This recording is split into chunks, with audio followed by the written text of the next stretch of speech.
So, hi guys! Good evening! Kumusta ang mga solid EDC fans?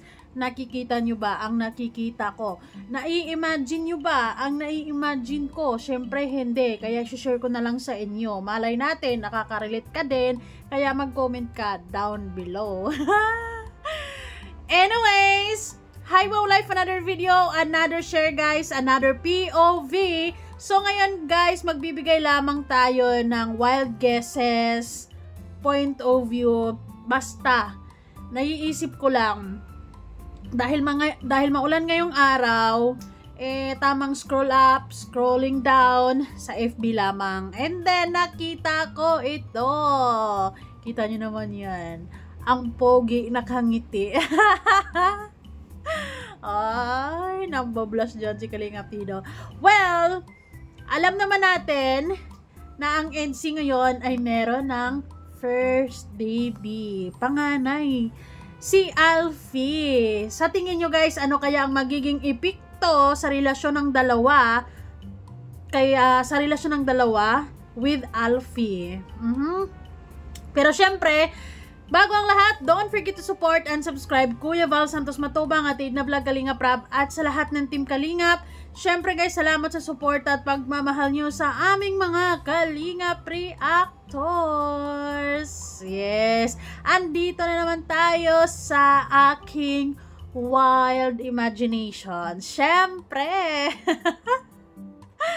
dahil ang saya-saya dito ni Kalinga Pido na kung makikita nyo dyan, napapansin nyo, well, ang ganda ng ngiti ni Kalinga Pido, diba? Kapag mapapansin mo, kapag ang ganda ng ngiti niya, nasa good mood siya. And yes, guys, kitang-kita nyo naman yan, na si Alfie ay isa sa mga nagbibigay sa kanya ngayon ng magandang ngiti.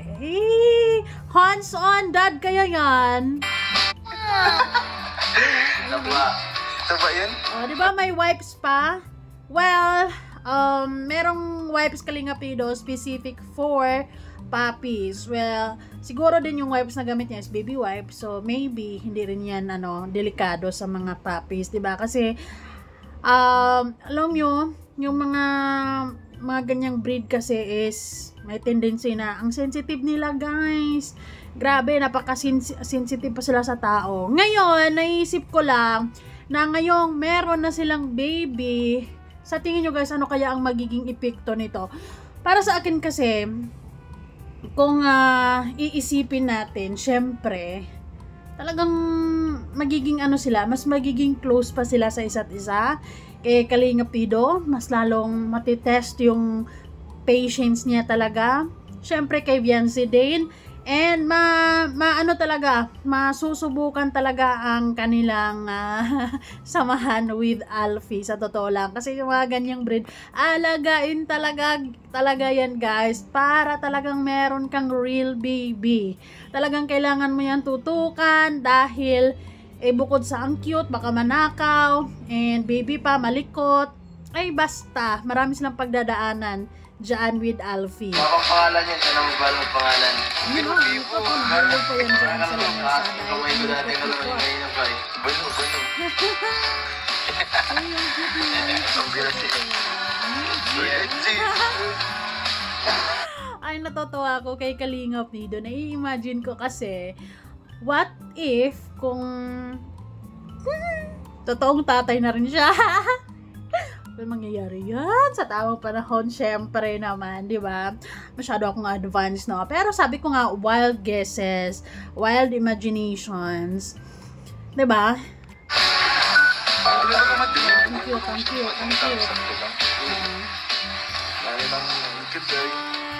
piso pa yan. Ang cute ng baby na yan, no? Di ba? And syempre, dahil Shih Tzu, ang breed ng aso na to, yung buhok niya yan, yung balahibo niya yan is mabilis tumubo. So, kailangan alagaan din siya sa pagtitrim, magastos to have mga mamahaling aso. Magastos kasi mas mahal pa yung pagkain nila kaysa tao. Well, wala namang problema. Financially stable naman si daddy.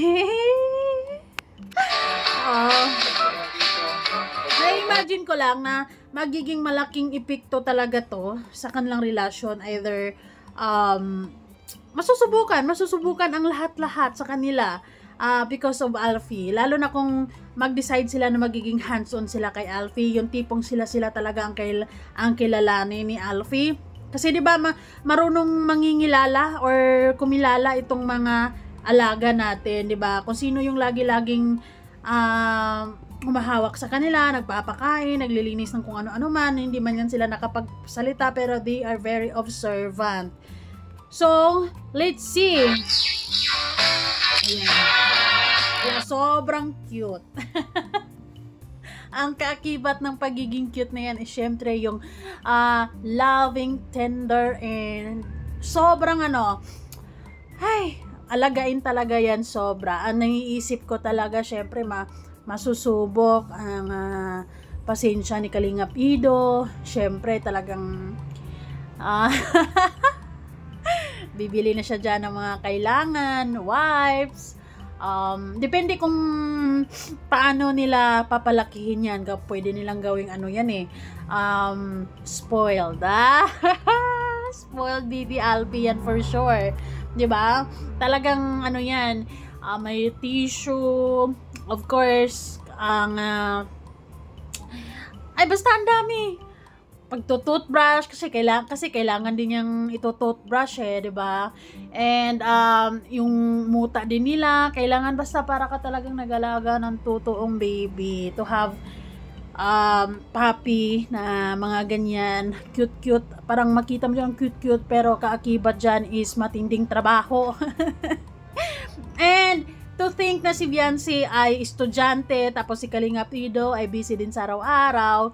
Nako, di ko alam kung ano magiging setup nila with Alfie while si Viancy ay nasa eskwela. Ano ba si Alfie ay sa bahay, stay put lang, or pwedeng si Kalingap Ido na lang yung mag-aalaga muna, 'di ba? Depende naman na kasi yan. Pero kung gano'n ang magiging setup, ang kilalanin talaga ng aso yan, magiging malapitin talaga yan sa mga magulang siguro ni Viancy, lalo na sa tatay. Kasi si Wildlife dito hindi ko alam, or depende yan sa tao, dahil may mga tao talagang sobrang lapitin ng mga hayop, 'di ba? And or maybe dahil dito base na rin sa naobserbahan ko na meron kaming isang pusa, meron kaming isang aso. Si Wildlife kasi yung lagi nilang nakikita na nagalilinis sa kanila, nagpapaligo, nagbo-blower, ganon, lalo na kay Dudang. Kaya habang lumalaki, habang tumatagal, nakikita ko yung mas lalo silang nagiging close sa isa't isa. Pero sa akin, close man sila, love naman nila ako, pero hindi talaga sobra. Yung tipong kahit bumaba lamang si Wildlife sa baba, talagang gusto nila sumunod, 'di ba? Pero kung ako ang bababa, for example, walang may gustong sumunod. Ganon.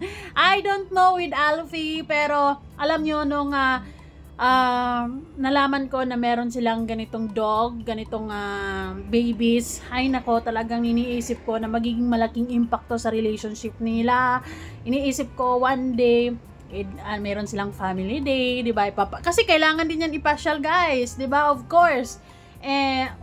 Pagkatapos ng vaccine, pwedeng-pwede na nila yung ilalabas at pwedeng-pwede na nilang ilakad-lakad kasi yung lakad-lakad na yan, kailangan din yan sa mga alaga dahil it will serve as an exercise for them then, 'di ba? Parang tao lang din talaga. So, meron silang family day. Kung magdi-date sila, hindi na lang sila dalawa lang, kaya may kasama na si Alfie. Kung lagi-lagi nilang isasama si Alfie. Kung talagang ituturing nila na baby. Well, sa totoo lang, kaya kinilig ako na merong ganitong regalo si Kalingap Ido kay Viancy. Syempre, kasi, alam mo yun, yung, di ba, sasabihin, hello, love, si Alfie wala ng diaper, si Alfie wala ng food, si Alfie wala ng vitamin, si Alfie wala ng and syempre, bilang daddy, si Kalingap Ido ay ipoprovide niya ang lahat-lahat ng pangangailangan ng anak nila, gano'n. 'Di ba? Well, since ibinigay naman ni Kalingap Ido yan kay Viancy, talagang ang full custody niyan is kay Viancy. Custody. Pero since ano sila, nagmamahalan, ganon. Depende yan kasi baby nila eh. They consider it or they call it baby natin. So, ibig sabihin, silang dalawa ang may karapatan kay Alfie. So, ibig sabihin, talagang pagtulungan nilang palakihin si Alfie. Spoiled ang magiging spoiled talaga si Alfie sa totoo lang, guys. Pero I hope na itong pagkakaroon nila ng isang Alfie ay mas magiging matibay sila, mas magiging, alam mo yun, mas lalong maramdaman nila yung closeness nila sa isa't isa, yung pagkakakilanlan nila sa isa't isa, and mapagtanto nila sa isa't isa na like for example, 5 years from now, may ganito nila, ay nako. But anyways, alam ko naman na si Kalinga Pido is very responsableng tatay or daddy. So, hindi tayo mag-aalala dyan, di ba? Love na love nila yan. Di ba? So, I hope na one of these days ay makita natin na nag-family bonding sila, ganon. Family bonding. Yung tipong mag-edit lang sana silang dalawa lang. Pero hindi pwede dahil may baby na sila. So, kailangan nilang silang tatlo, ganun. Syempre, 'di ba, may yung iba bibilhan pa ng stroller 'yan para pagka pumunta silang mall or lalakad-lakad sila, ganun, eh nakalagay lang sa stroller. Depende kasi yan kung paano nila papalakihin si Alfie. Pwede naman kasing talagang, yung iba kasi tinatrato talaga na parang baby, may stroller, lahat-lahat ng kung ano kailangan. Kasi para pagka namamasyal sila sa mall, eh kasama din nila yung baby. At hindi sila mahihirapan na laging karga-karga at ilalagay na lang sa stroller. Ay nako. Anyways, sige. Let's wait and see and observe kung ano ang mangyayari, kung anong magiging buhay ng ating pamangkin. Wow, pamangkin! Yung iba si Alfie kino-consider yan na apo, pero para sa akin, sige, pamangkin. Diba? Thank you guys so much! Kayo guys, anong naiisip nyo sa EDSI with Alfie?